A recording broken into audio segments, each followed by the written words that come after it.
किसी ने बड़े कमाल की बात कही है कि अंदाजे से ना नापिए किसी इंसान की हस्ती, अक्सर ठहरे हुए दरिया गहरे हुआ करते हैं। नमस्ते दोस्तों, मैं हूं आरजे कार्तिक। एक बार एक प्रोफेसर अपनी क्लास में स्टूडेंट्स को एक कहानी सुना रहे थे। तो कहानी इस प्रकार की थी कि एक समुद्र में बड़ा जहाज जा रहा था, बहुत सारे यात्री उस पर सवार थे। अचानक से एक एक्सीडेंट होता है, दुर्घटना होती है और जहाज जो है खराब हो जाता है। जहाज का कप्तान अनाउंस करता है, कैप्टन अनाउंस करता है कि सारे यात्रियों को फटाफट से खाली करना होगा क्योंकि ये डूबने वाला है। लाइफ बोट जो है उन पर सवार होने के लिए लोगों की भीड़ लग जाती है। लोग जो है तैयार होते हैं कि बस हमें मौका मिल जाए। लगभग सारे यात्री सेफली किनारे तक पहुंच भी जाते हैं, रेस्क्यू टीम्स भी आ जाती हैं। लेकिन एक अंत समय आता है जब जहाज बस डूबने वाला होता है। सिर्फ एक ही लाइफ बोट बची होती है, लेकिन जहाज पर दो व्यक्ति थे। एक कपल था, एक युगल जोड़ा था, पति पत्नी। पति जो था वो पत्नी को धक्का देता है, जहाज पर ही रोकता है और खुद कूद जाता है लाइफ बोट पर। और किनारे की तरफ जब जा रहा होता है, जब जहाज डूब रहा होता है, जिस पर वो पत्नी खड़ी होती है, वो चिल्लाती है और कहती है अपने पति से कुछ। तो प्रोफेसर ने अपनी कहानी बीच में रोक करके बच्चों से पूछा कि क्या लगता है, क्या कहा होगा। तो सारे बच्चों ने कहा, मोस्टली ने जवाब दिया कि सर कहा होगा आई हेट यू, मैं तुमसे नफरत करती हूँ, इतना प्यार किया तुमने धोखा दिया, ये हो। किसी ने कहा कि हो सकता है कहा हो कि तुम बड़े सेल्फिश हो, मतलब ही निकले हुए हो। एक बच्चा चुप रहा, बहुत सिंसियर लग रहा था। तो प्रोफेसर ने पूछा उससे कि आप चुप क्यों, आप बताइए क्या कहा होगा। तो उस बच्चे ने कहा कि हो सकता है पत्नी ने अपने पति से कहा हो कि हमारी संतान का ख्याल रखना। प्रोफेसर चौंक गए, उन्होंने कहा सही जवाब है, लेकिन तुम्हें कैसे पता, तुमने कहानी सुन रखी थी। उस लड़के ने कहा नहीं सर, मैंने कहानी नहीं सुनी हुई थी।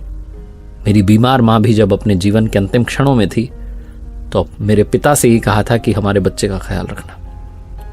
प्रोफेसर दुखी, उन्होंने कहा कि आपकी बात सही है, जवाब सही है आपका। यही कहा उस पत्नी ने अपने पति से कि हमारी संतान का ख्याल रखना। प्रोफेसर ने कहा लेकिन कहानी भी बाकी है। उन्होंने कहानी आगे बढ़ाई, उन्होंने कहा कि वो जो जहाज था उस पर जो महिला बची थी, वो जहाज बस डूब गया, उस महिला की मौत हो गई। जो पति था वो किनारे पर आ गया, घर पहुंचा, वहां उनकी बेटी थी। उस छोटी बच्ची का लालन पालन किया, उस संतान का पालन पोषण किया, उसे पढ़ाया लिखाया, उसका विवाह करवाया। और समय का चक्र है, उस व्यक्ति की भी जान चली गई, उसकी भी मौत हो गई। जो बेटी थी वो एक दिन अपने घर पर मायके में आई हुई थी और घर की साफ सफाई कर रही थी, सामान जो है सारा देख रही थी। तब अलमीरा में उसे एक डायरी मिलती है जो कि उसके पिता की थी। और उस डायरी के अंतिम पेज पर लिखा हुआ था कि मुझे क्षमा करना, मैं उस समय समंदर में तुम्हारे साथ समाना चाहता था, लेकिन चाह करके भी ऐसा नहीं कर सका। मुझे कठोर निर्णय लेना पड़ा, हमारी संतान को पालना पोसना आवश्यक था, इसलिए मैंने तुम्हें वहीं छोड़ करके खुद की जान बचाना मुनासिब समझा। मुझे मालूम था कि तुम बीमारी से ग्रस्त हो, कुछ दिनों में वैसे भी तुम ये दुनिया छोड़कर जाने वाली थी। ऐसे में मुझे ये कठोर निर्णय लेना पड़ा, वरना मेरा यकीन मानो मैं तुम्हारे साथ समंदर में उसी पल समा जाना चाहता था। तुम्हारे बिना मेरे जीवन का कोई अर्थ नहीं है। बच्ची जब ये पढ़ रही थी तो रोती चली जा रही थी। कहीं ना कहीं उसके मन में चलता था कि पिता ने माँ को वहां के लिए क्यों छोड़ दिया। लेकिन उस दिन, उस क्षण उसे समझ में आया कि पिता ने ऐसा फैसला क्यों किया था। इस जीवन में बहुत सारी बातें सही गलत से ऊपर है। बहुत सारी बातें बहुत कॉम्प्लेक्स्ड होती हैं, बहुत जटिल होती हैं, जिन्हें समझ पाना बड़ा मुश्किल होता है हमारे लिए। और हम में से काफ़ी लोग बस तुरंत रिएक्ट कर देते हैं, बात बोल देते हैं, सोचते नहीं, विचार नहीं करते, इमीडिएटली रिएक्शन देते हैं। आप ऐसे करते रहेंगे तो लोगों को खोते रहेंगे।